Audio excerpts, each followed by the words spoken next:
Pa trenutno najveći izazovi u Bosni i Hercegovini mladim ljudima, počev od srednjoškolaca, jeste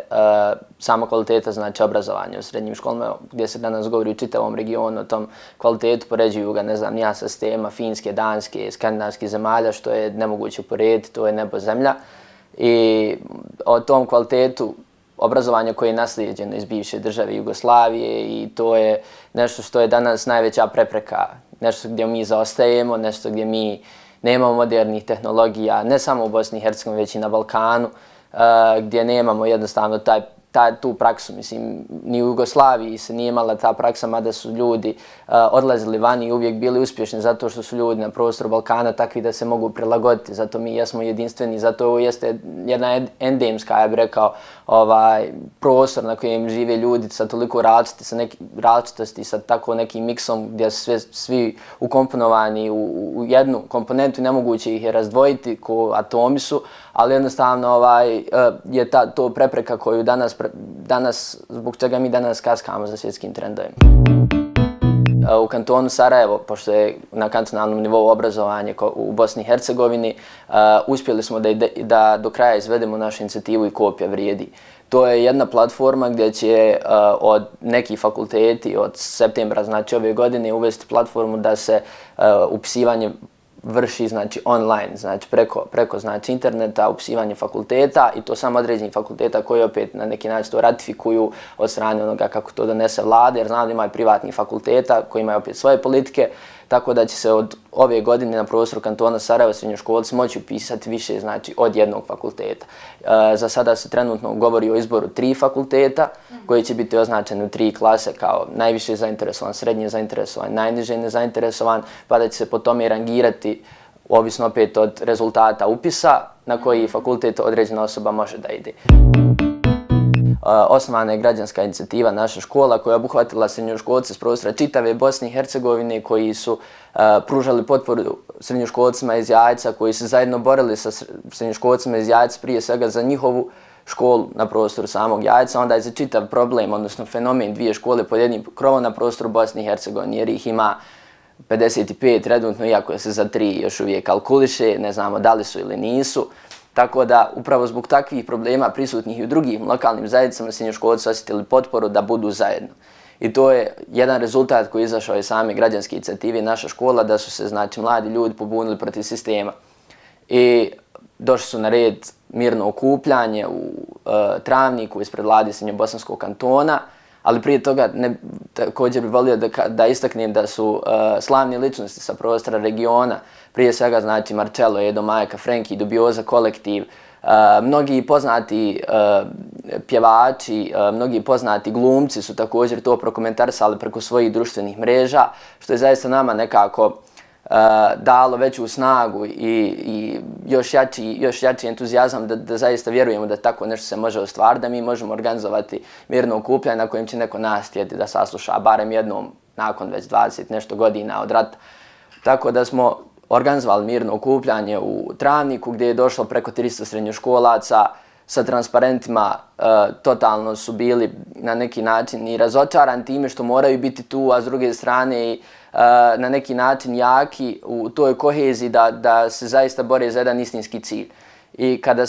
kad sam došao do tog prizora da vidim 300 ljudi na 35 stepeni Celzijusa gdje se svi znoje i stoje ispred poslavši sa svoju delegaciju od 5 ljudi, srednjoškolaca gdje niko nema više od 20 godina, na razgovor sa ministricom Srednjobosanskog kantona, to je već bio znak da smo mi nešto uspjeli. Da je nakon 5 minuta mirnog okupljanja zamjenica ili čini mi se asistentica ministrice izašla napolje da nas pozove na sastanak. To je bila naša jačina gdje nismo uradili nikakav oblik huliganstva, niti nazvali koga pogrdnom riječju, jer smo samo stali i tražili odgovore. I naravno da ti odgovori na kraju krajeva opet i nisu bili onakvi kako smo mi očekivali, mada smo i toga bili svjesni, ali na kraju krajeva ipak smo se izborili za naš osnovni cilj, to je bilo da se ta škola u Jajcu, koja je trebala da bude nekako konstruisana po bošnjačkom planu i programu, ne osnuje i da takva škola ove godine neće imati učenika. To je ono što je za sada rezultat građanske inicijative Naša škola, ali svakako što je još veći rezultat koji je pokazao da ti mladi ljudi koji su tu bili, svi mediji koji su bili na našoj strani, kojim se ja neizmjerno zahvaljujem, ne samo sa prostora Bosne i Hercegovine, zemalja, regiona, Evrope, počev od Daily Mailsa i svih ostalih kuća koji su nas prenijeli, koji su dolazile ovdje, koji su nama vršile intervjue, koji su zaista htjeli da pokažu pravu priču srednjoškolaca u Travniku i u Jajcu, koji su izborili za jedan cilj, rješenje jednog problema. Tako isto moram se zahvaliti svim roditeljima koji su pružali podršku tim srednjoškolcima. Mi smo na kraju ipak uspjeli da napravimo tu koheziju i podignemo tu platformu na veći nivo. I sada naravno prestoji taj period rješavanja ostalih problema, jer pored Jajca imamo još 54 takve škole, za 3 škole koje se još uvijek vode pod upitnikom. Polako prikupljamo informacije, razrađujemo dalje korake, razgovaramo sa ekspertima u tom znači dijelu koji također rade u određenim dijelovima nevladinog sektora, kako poduzeti sljedeći korak, na koji način nastaviti. Ono što je sigurno da će sljedeći korak svakako biti druga škola, 2 škole pod jednim krovom, tako da se krećemo u tom pravcu i ne želimo nikako stati dok se takav problem u Bosni i Hercegovini ne riješi. Pa svakako da bi olakšalo kada bi sami čelni ljudi htjeli da sjedu za sto sa nama i da pričaju. Svakako bi to olakšalo i smanjilo bi na neki način mlade ljude, smanjilo bi broj ljudi koji će stojati ispred, smanjilo bi neki način i pobune i priče i komentare, ne samo nas, već i starijih ljudi. Danas imamo isto situaciju da borci u Tuzli, u Sarajevu isto ovdje protestuju. Svaki dan viđamo proteste mi mladi ljudi koji želimo samo kvalitetno obrazovanje, ne želimo ničije novce, ne pljujemo ni po kome, ni po nikakvoj funkciji, niti se želimo svrstavati u torove, niti želimo da budemo svrstani u torove. Želimo da pričamo sa svojim drugovima i ne znam ja, i Aleksandrom i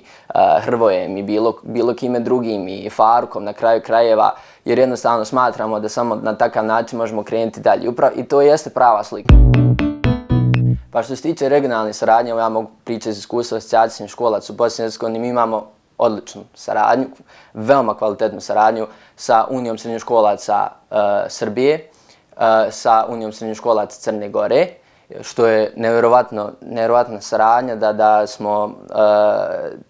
predstavljali Balkan i tradiciju Balkana gotovo na svim evropskim eventima koji su bili na neki način obuhvatili sve nas sa Balkana i da smo zaista, baš se sjećam te noći kad smo organizirali jednu tradicionalnu večeru kao da predstavimo zemlje regiona i upravo smo mi sa srednjoškolcima iz Srbije imali zajednički sto i upravo takve neke priče i upravo saradnju koju razvijamo na zajedničkim projektima na prostoru Bosne i Hercegovine i Srbije jeste pokazatelj da je kvalitetna saradnja, izlaz i možda pokušaj izlaza i pokušaj nekako podizanja same kvalitete života i razmišljanja i ne znam nija sopstvenog mišljenja, preispitivanja i na kraju krajeva boljeg zaposlenja, bolje ekonomije i svega toga, upravo ta regionalna saradnja. Ako mi mladi ljudi možemo da sarađujemo na, ajmo reći, projektima koji nisu od velike krucijalne važnosti za ove dvije zemlje, ali jesu za mlade ljude, ne vidim onda razlog zašto funkcioneri i predstavnici ove dvije države koji se pozivaju na svoje mlade, da su oni budućnost njihove zemlje kako Bosne, Srbije, Crne Gore, Hrvatske,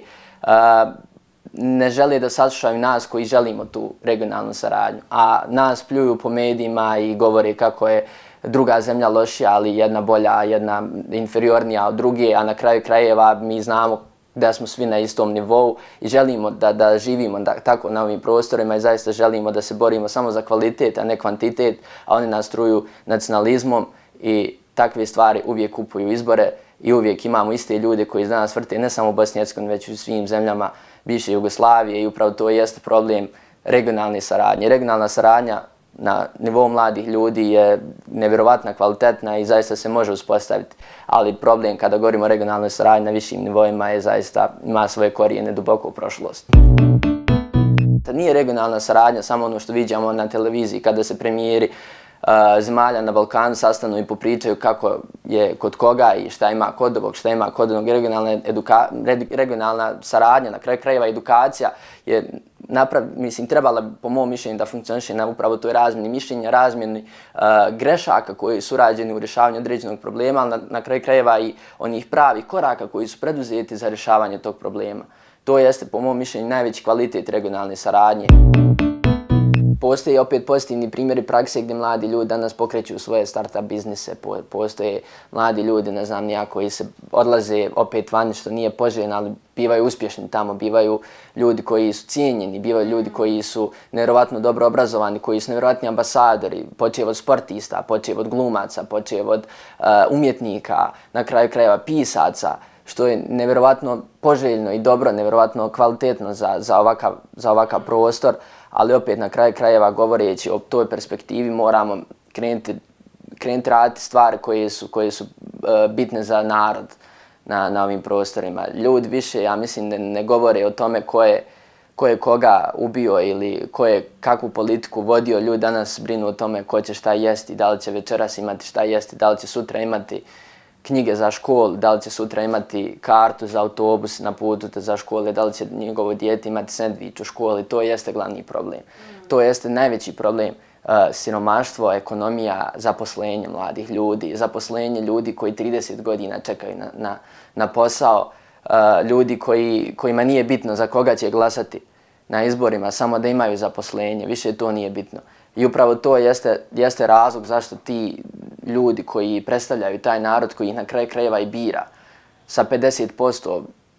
neizlaznosti na izbore, upravo jeste to jedan pokazatelj zbog čega ljudi ne izlaze na izbore, ne vide perspektivu, ali na kraju krajeva oni moraju saslušati te ljudi i sjesti za sto i rješavati ove krucijalne probleme. Nije bitno da li će se danas vijoriti jedna, druga ili treća zastava. Na kraju krajeva nije bitno